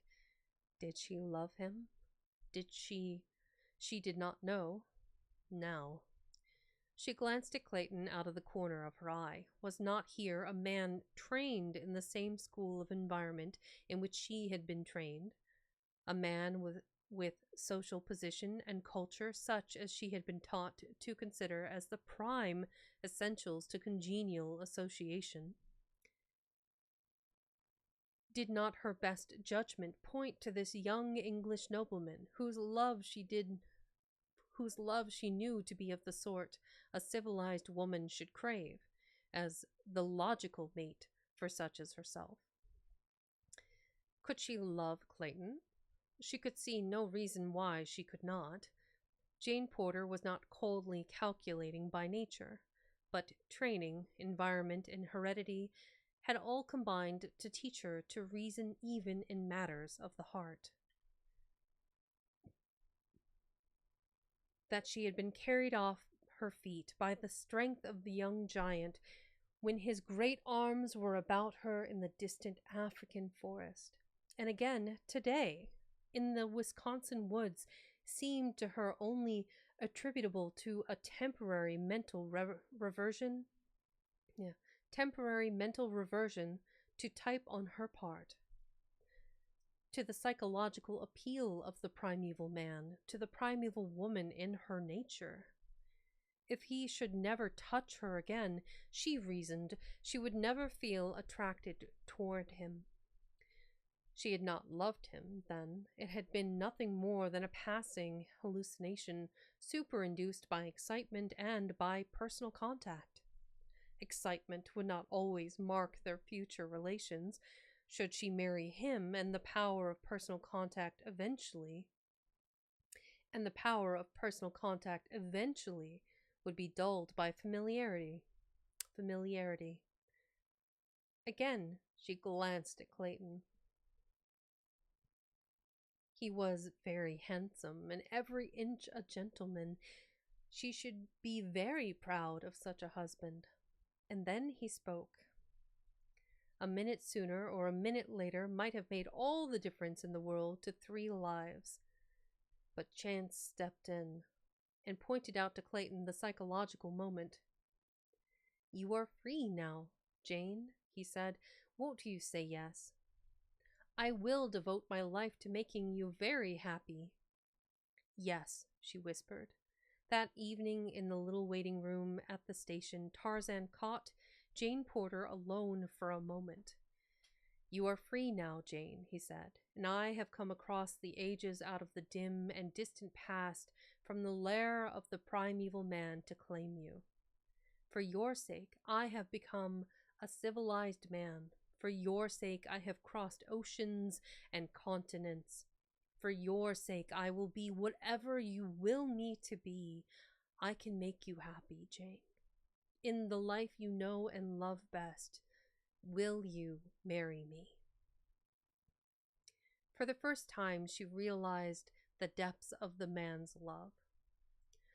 All that he had accomplished in so short a time solely for love of her. Turning her head, she buried her face in her arms. What had she done? Because she had been afraid she might succumb to the pleas of this giant, she had burned her bridges behind her. In her groundless apprehension that she might make a terrible mistake, she had made a worse one. And then, she told him all. Told him the truth, word by word, without attempting to shield herself or condone her error. "What can we do?" he asked. "You have admitted that you love me. You know that I love you, but I do not know the ethics of society by which you are governed. I shall leave the decision to you, for you know best what will be for your eventual welfare." "I cannot tell him, Tarzan," she said. "He too loves me, and he is a good man. I could never face you, nor any other honest person, if I repudiated my promise to Mr. Clayton. If I repudiated my promise to Mr. Clayton, I shall have to keep it. And you must help me bear the burden, though we may not see each other again after tonight." The others were entering the room now, and Tarzan turned toward the little window, but he saw nothing without. Within, he saw a patch of greensward surrounded by a matted mass of gorgeous tropical plants and flowers, and above, the waving foliage of mighty trees. and overall the blue of an equatorial sky. In the center of the greenwood, a young woman sat upon a little mound of earth, and beside her sat a young giant. They ate pleasant fruit and looked into each other's eyes and smiled. They were very happy, and they were all alone. His thoughts were broken in upon by the station agent, who entered asking if there was a gentleman by the name of Tarzan in the party. "I am Monsieur Tarzan," said the ape man. "Here is a message for you, forwarded by Baltimore. It is a cablegram from Paris." Tarzan took the envelope and tore it open. The message was from D'Arnaud. It read: "Fingerprints prove you Greystoke. Congratulations, D'Arnaud." As Tarzan finished reading, Clayton entered and came toward him with extended hand. Here was the man who had Tarzan's title and Tarzan's estates, and was going to marry the woman whom Tarzan loved, the woman who loved Tarzan. A single word from Tarzan would make a great difference in this man's life. It would take away his title and his lands and his castles, and it would take them away from Jane Porter also. "I say, old man," cried Clayton, "I haven't had a chance to thank you for all you've done for us. It seems as though you had your hands full saving our lives in Africa and here. I'm awfully glad you came on here. We must get better acquainted. I often thought about you, you know, and the remarkable circumstances of your environment. If it's any of my business, how the devil did you If it's any of my business, how the devil did you ever get into that bally jungle?" "I was born there," said Tarzan quietly. "My mother was an ape, and of course she couldn't tell me much about it. I never knew who my father was." The end. In addition, at the bottom, we have the further adventures of Tarzan, and what came of his noble act of self-renunciation will be told in the next book. Something sad. Wah, wah. All right, we have finished Tarzan of the Apes, and I am feeling slightly nostalgic. Every time I finish a book, I always feel a little bit, I don't know, out of sorts, I suppose. It's like, aw, it's over.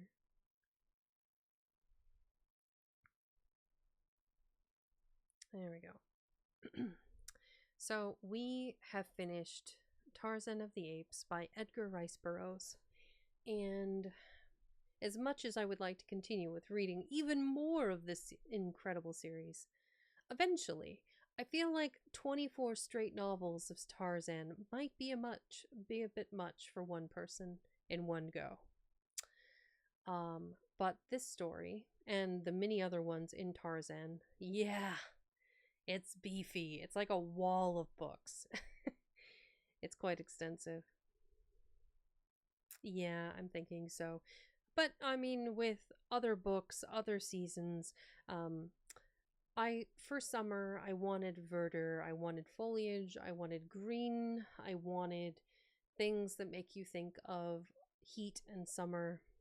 I'm going into the fall. I'm going to start looking for some books that make me think of fall, warm, cozy campfires, cups of warm beverages like cider or hot cocoa, and just like the frost nipping at your nose as we go into that season. Well, it is for me. Winter is coming, as is often the case in Alaska, before it does anywhere else. But yeah, I think there will be some good choices. I was contemplating some Henley poetry, maybe some Charlotte Bronte, Jane Eyre. I was contemplating. I thought about Little Women, but that's kind of a really beefy book, and I want to make sure whatever I decide to read through the month of November month through the month of September, I can full stop be finished with it before October, because October is Halloween. and anyone tells you that it's only the 31st, they're wrong. I feel like through the winter months, each month has its own holiday, and you can celebrate however you like for the whole month of that holiday. Um, at my local grocery store, they're starting to put out Halloween candy, and it's not even October yet, and I feel this way very strongly. Like, I don't think Christmas music should be played before the 1st of December. Hot take. I think after Halloween, the month of November should be about family and taking care of each other, and just warm family meals together and just sharing in coziness during the winter months. Again, hot take, but we are gonna find. Let's see who's available to go raid. Mm-hmm. Do I have any other readers out there? Perhaps, maybe, if I could, by category, reading fun.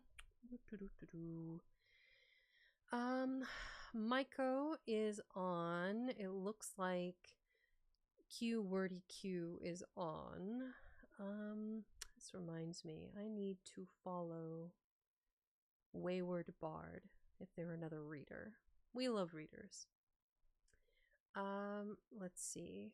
I don't think either looks like. I don't know if I'm ready to go from Tarzan to The Idiot. I don't know that that's a good play. Let's find someone. Let's see. My friend Bear is on. It looks like Phaedra is doing a cozy birthday stream. That would be a good choice. It looks like Sino is doing a game show with Monster Prom. Asim's birthday. It's Asim's birthday. I feel like that would be 2 birthdays. How do you choose?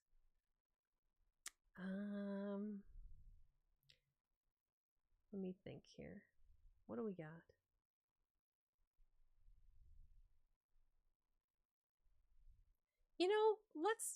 They're playing Core Keeper. It's chill vibes. They're super cute.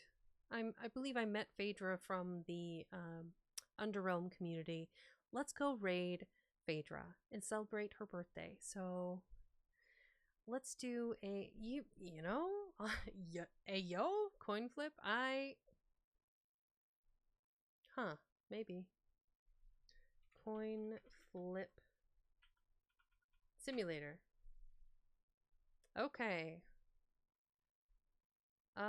So what we're gonna do is heads it's Phaedra, tails it's Asim.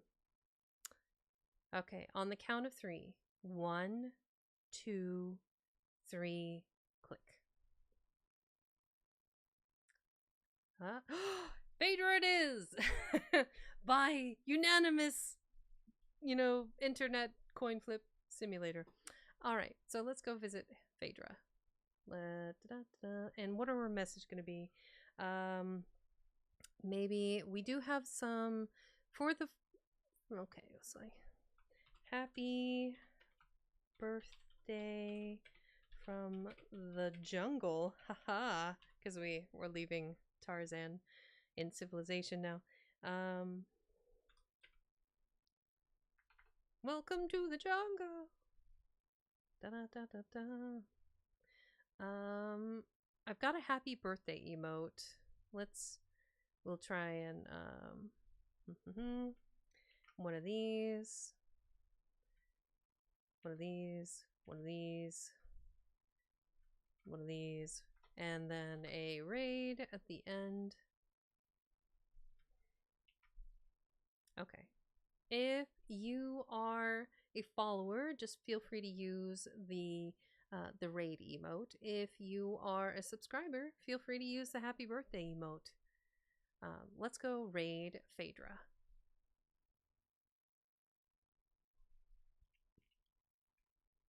Alley-oop.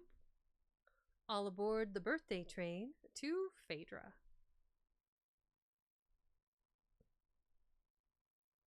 Rating now. Hold on to your hats. Let's go.